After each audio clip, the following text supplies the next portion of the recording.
সমাজ সম্মেলনের শুরুতে স্মরণ করছি জুলাই বিপ্লবে শহীদ হওয়া আমাদের সেই ভাইদেরকে, যাদের রক্তের বিনিময়ে, যাদের জীবনের বিনিময়ে আজকের বাংলাদেশ। আমি একই সাথে স্মরণ করছি আমার সেই আহত ভাইদেরকে, যারা এখন হাসপাতালে বেডে এখন কাতরাচ্ছেন, তাদের দ্রুত সুস্থতা কামনা করছি। প্রিয় দেশবাসী ও সাংবাদিক বিন্দু, বিগত 16 বছর বাংলাদেশ ফ্যাসিবাদের করাগ্রাসে নিমজ্জিত হয়েছিল। সারা দেশের শান্তিকামী জনতা চরম উৎকণ্ঠা, হতাশা এবং ভয়ে নিমজ্জিত হয়ে দিনের দিনাতিপাত করেছে। দেশের সর্বস্তরে কায়েম হয়েছিল কাঠামোগত এবং সাংস্কৃতিক ফ্যাসিবাদ, যার মাধ্যমে সাধারণ মানুষের সকল নাগরিক অধিকার কেড়ে নেওয়া হয়েছে এবং ফ্যাসিবাদের দোসররা ক্রমাগত অধিকার হরণের বৈধতা উৎপাদন করে গেছে। বাংলাদেশের শিক্ষাঙ্গন ও শিক্ষার্থীরা এই ফ্যাসিবাদের হাত থেকে রক্ষা পায়নি, বরং শিক্ষাঙ্গনে ক্রমাগত সন্ত্রাসবাদ কায়েম, ট্যাগিং সংস্কৃতি, সাংস্কৃতিক ফ্যাসিবাদ কায়েমের মাধ্যমে শিক্ষার্থীদের মৌলিক অধিকার, শিক্ষার অধিকার কেড়ে নেওয়া হয়েছে। বাংলাদেশের প্রত্যেকটি শিক্ষা প্রতিষ্ঠান এবং শিক্ষা ব্যবস্থাকে সরকারের নীতি নির্ধারণ পর্ষদ, আওয়ামী লীগের লেজুর ভিত্তিক ছাত্র সংগঠন, বর্তমানে নিষিদ্ধ ঘোষিত সংগঠন ছাত্রলীগ, আওয়ামী লেজুর ভিত্তিক নীল দলের শিক্ষকদের সম্মিলিত প্রয়াসে ধ্বংস করা হয়েছে। ঢাকা বিশ্ববিদ্যালয়ে এতদিন ধরে চলে আসা বিভাজনের রাজনীতির পৃষ্ঠপোষক এবং সুবিধাভোগী হিসেবে বিশ্ববিদ্যালয়ে প্রতিষ্ঠিত হয়েছে স্বৈরাচারের দখল। বিভাজনের রাজনীতি বাস্তবায়নের মধ্য দিয়ে জাতীয় ঐক্য এবং সংহতি ক্ষতিগ্রস্ত হয়েছে। এর মধ্য দিয়ে দেশের সবচেয়ে মেধাবী ও চিন্তাশীল শিক্ষার্থীদের মরণ দখলের রাজনীতি প্রতিষ্ঠিত হয়েছে। তরুণদের ভাবতে দেওয়া হয়নি দেশকে নিয়ে, সমাজকে নিয়ে এবং তাদের অধিকার এবং সামগ্রিক বিষয় নিয়ে। বিশ্ববিদ্যালয়ের প্রথম দিন থেকে গ্রেসরুমের অবর্ণনীয় নির্যাতনের মধ্য দিয়ে শিক্ষার্থীর চিন্তা ও মনন দখলের প্রক্রিয়া শুরু হতো। দিনের পর দিন মাদার পার্টির প্রোগ্রামে তাদেরকে জোরপূর্বক অংশগ্রহণ করানোর মধ্য দিয়ে চিন্তা ও মনন দখলের এই প্রক্রিয়া সম্পন্ন হতো। লেজুর ভিত্তিক ছাত্র রাজনীতির অন্ধ অনুকরণের কারণে তরুণদের একটা উল্লেখযোগ্য অংশ কিভাবে জনবিরোধী অবস্থান নিয়েছিল তা আমরা জুলাই গণ অভ্যুত্থানে দেখেছি। বিগত দিনের রাজনীতির নিজস্ব বুদ্ধি বিবেক বিবর্জিত করে শিক্ষার্থীদেরকে ক্ষমতা রক্ষার পুতুল হিসেবে পরিণত করেছে। বিগত দিনের রাজনীতি দেশের কৃষক, শ্রমিক সহ তৃণমূলের খেটে খাওয়া সাধারণ মানুষের অধিকার সম্পর্কে শিক্ষার্থীদেরকে অজ্ঞাত করে রেখেছে। বিগত দিনের রাজনীতি নারীদের রাজনৈতিক চিন্তা বিকাশ ও প্রকাশের সুযোগ সংকুচিত করে তাদের রাজনৈতিক সংগ্রামকে অস্বীকার করেছে। বিগত দিনের রাজনীতি ছাত্র রাজনীতিকে আদর্শিক বাইনারির মধ্যে আবদ্ধ করে রেখেছে। প্রিয় সাংবাদিক বিন্দু, বিগত দিনের রাজনীতি তৈরি করেছে একটি মেরুদণ্ডহীন শিক্ষক সমাজ এবং বঙ্গুর শিক্ষা ব্যবস্থা। এই শিক্ষা ব্যবস্থায় ক্ষমতার বাগবাটোয়ার আড়ালে চাপা গেছেন শিক্ষার্থীদের মৌলিক চাহিদা এবং তাদের সাধারণ চাওয়া পাওয়ার কথা। ফ্যাসিবাদকে টিকিয়ে রাখা এই বিগত রাজনীতি প্রত্যাখ্যান করে হাজার শহীদের রক্তের বিনিময়ে নির্মিত নতুন বাংলাদেশ আমাদেরকে এক নতুন রাজনৈতিক বন্দোবস্তের প্রতিশ্রুতি জানান দেয়। অভ্যুত্থানে অংশ নেওয়া ছাত্র সমাজ এই নতুন ধারার ছাত্র রাজনীতি সবচেয়ে গুরুত্বপূর্ণ একটা অংশ। ছাত্র সমাজের নতুন রাজনীতিকে গড়ে তোলার লক্ষ্যে আমাদের সুনির্দিষ্ট এবং সুপরিকল্পিত প্রস্তাবনার প্রয়োজনীয়তা খুবই জরুরি। সাংবাদিক বিন্দু, প্রিয় দেশবাসী, আমাদের পরবর্তী অংশ পাঠ করবেন আমাদের আবু বকর মজুমদার, শিক্ষার্থী ঢাকা বিশ্ববিদ্যালয়।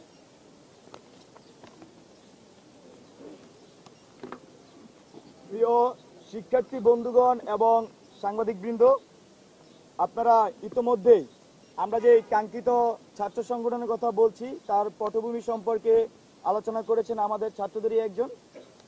এখন আমাদের এই যে জুলাই অভ্যুত্থানে আমরা ছাত্ররা এই অভ্যুত্থান করেছি, দেখা যাচ্ছে যে জুলাই অভ্যুত্থানে বিগত ফ্যাসিস্ট আমলে যারা বিভিন্ন সময় বিভিন্নভাবে অ্যাক্টিভিজম করত তারা যেমন সোচ্চার ছিল, একই সাথে এই যে ফ্যাসিবাদী যে সিস্টেম সেই সিস্টেমের জাতাকলে পড়ে যারা হলগুলোতে নির্যাতিত হয়েছিল, শিক্ষা প্রতিষ্ঠানগুলোতে নির্যাতিত হয়েছিল, বা ছাত্রলীগ যাদেরকে গ্রাস করে রেখেছিল, তারাও কিন্তু একই সাথে এই জুলাই বিপ্লবে বা জুলাই অভ্যুত্থানে অংশগ্রহণ করেছে। আমরা জুলাই অভ্যুত্থান পরবর্তী সময়ে আমরা দেখছি সকল মতামতে শিক্ষার্থীদের মধ্যে এক ধরনের রাজনৈতিক ঐক্য প্রতিষ্ঠা হয়েছে। সেই প্রতিষ্ঠা মূলত এরকম যে বিশ্ববিদ্যালয়গুলোর পর্যায়ে শিক্ষার্থীরা আর কোনো গেস্ট রুম গণরুম কালচার চায় না। বিশ্ববিদ্যালয়গুলোর পর্যায়ে শিক্ষার্থীরা হলের সিট, শিক্ষা প্রতিষ্ঠানের যারা দায়িত্বে থাকবেন তাদের মাধ্যমে চায়। একই সাথে সারা দেশে এক ধরনের বলা চলে যে রিসার্চ বেসড বিশ্ববিদ্যালয় এবং শিক্ষা ব্যবস্থা কিন্তু শিক্ষার্থীরা চাচ্ছে। তো সবকিছু মিলিয়ে আমাদের যে কাঙ্ক্ষিত সংগঠন, সেই কাঙ্ক্ষিত সংগঠনের আমরা কিছু মৌলিক প্রস্তাবনা আজকে উপস্থাপন করছি। আমাদের মৌলিক প্রস্তাবনাগুলো হলো আদর্শিক বাইনারির কালচারাল দ্বন্দ্বের বাইরে গিয়ে মধ্যমপন্থী ছাত্র রাজনীতিকে প্রতিষ্ঠা করা, জাতি ধর্ম বর্ণ নির্বিশেষে অন্তর্ভুক্তিমূলক ছাত্র রাজনীতি তৈরি করা, যেখানে পরিচয়ের ভিত্তিতে কাউকে অবমূল্যায়ন করা হবে না। আমাদের জুলাই আগস্ট গণঅভ্যুত্থানের ভিত্তি মূলধারার ছাত্র রাজনৈতিক পরিসরে নারীদের যে অনুপস্থিতি রয়েছে সেটিকে অ্যাড্রেস করে নারীর রাজনৈতিক মানস বিনির্মাণ করা, রাজনৈতিক চর্চার পরিবেশ তৈরি করা এবং রাজনৈতিক ব্যবস্থাকে নারী বান্ধব করে তোলার মাধ্যমে নারী পুরুষে নির্বিশেষে সকলের জন্য সমান সুযোগের সৃষ্টি করা, শিক্ষার্থীদের অধিকার আদায়ের প্রশ্নে আপোষহীন ছাত্র রাজনীতির প্রতিশ্রুতি দেয়া, আদর্শিক বাইনারির বাংলাদেশের সংগ্রাম ও স্বাধীনতার ইতিহাসকে স্বীকার করে এবং 47, 52, 62, 66, 68, 69, 71, 90 এবং 24-এর সকল গণ আন্দোলন এবং ছাত্র জনতার সংগ্রামী চেতনা থেকে ভিত্তি করে ছাত্র রাজনীতি আমরা সক্রিয় করব। ফ্যাসিবাদকালীন সকল শিক্ষা পরিসরে পরিকল্পিতভাবে যে রাজনৈতিক ডিসএম্পাওয়ারমেন্ট করা হয়েছে এবং গণতান্ত্রিক ব্যবস্থার শিক্ষার্থী সংসদ কাঠামোকে অকার্যকর রাখা হয়েছে, নতুন রাজনীতিতে শিক্ষা প্রতিষ্ঠানগুলোতে শিক্ষার্থী সংসদ কাঠামো পুনর্বহালের সর্বোচ্চ গুরুত্ব আরোপ করা হবে।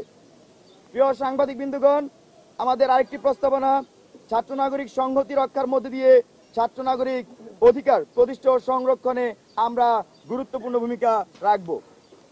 এছাড়াও এ সকল বাস্তবতাকে সামনে রেখে আমরা আজকে এবং আগামীকাল মূলত আমি আমাদের যে এই সবকিছু আলোকে আমাদের কর্মসূচিটা ঘোষণা করতে যাচ্ছি।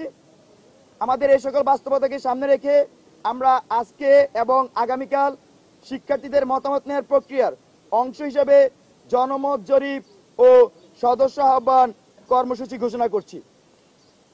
আজকে অনলাইনে এবং আগামীকাল অনলাইন এবং অফলাইনে আমরা ঢাকা বিশ্ববিদ্যালয় সহ বাংলাদেশের বিভিন্ন শিক্ষা প্রতিষ্ঠানে এই কার্যক্রম পরিচালনা করব।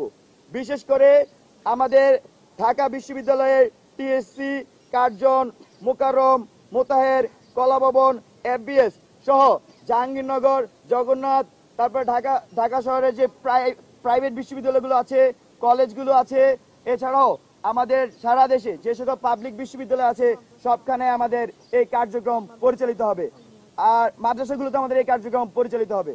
পাশাপাশি আমাদের এই সংগঠনের কয়েকটি বৈশিষ্ট্য আমরা আজকের এই সংবাদ সম্মেলনের মধ্যে দিয়ে উল্লেখ করতে চাই। তার মধ্যে আমাদের এই ছাত্র সংগঠন কখনোই লেজুর ভিত্তিক ছাত্র রাজনীতি তারা করবে না। আমাদের এই ছাত্র সংগঠন একটি স্বতন্ত্র ছাত্র সংগঠন হিসেবে আত্মপ্রকাশ করবে, আর আত্মপ্রকাশের যে তারিখ সেটা আমরা এখনো নির্ধারণ করিনি। আমরা এই জনমত জরিপ এবং আমাদের যে চলমান কর্মসূচি, এই কর্মসূচির উপর ভিত্তি করে আমরা আমাদের আত্মপ্রকাশের নির্ধারিত টাইম আপনাদেরকে জানিয়ে দেওয়া হবে। আর আমাদের যে আমরা বলছি লেজুর ভিত্তিক ছাত্র রাজনীতি আমরা করব না, তার প্রক্রিয়ার অংশ হিসেবে আমাদের এই ছাত্র সংগঠন বটম টু টপ অ্যাপ্রোচে তাদের নেতৃত্ব বাছাই করবে গণতান্ত্রিক উপায়ে। এবং আরেকটি যে আমরা বৃহত্তর প্রশ্ন বেশিরভাগ মানুষ থেকে আমরা শুনি, সেটি হচ্ছে এই সংগঠনের কিভাবে অর্থনৈতিক কাঠামো পরিচালিত হবে। তার মধ্যে আমরা এটা উল্লেখ করতে চাই আমাদের সংগঠনের বৈশিষ্ট্য হিসেবে তাদের ইন্টারনাল যে চাঁদা থাকবে সংগঠনের, বা আমরা বলি সাংগঠনিক ফি, যেটি তার মাধ্যমে এই সংগঠন পরিচালিত হবে। ধন্যবাদ। এছাড়া আপনার যত প্রশ্ন আছে আমাদের পরবর্তী প্রশ্নোত্তরদাতারা সেই প্রশ্ন উত্তর দিবেন। ধন্যবাদ। আমাদের এই ছাত্র সংগঠনের একদম বেসিক স্লোগান হবে, বেসিক থিম হবে স্টুডেন্ট ফার্স্ট এবং বাংলাদেশ ফার্স্ট।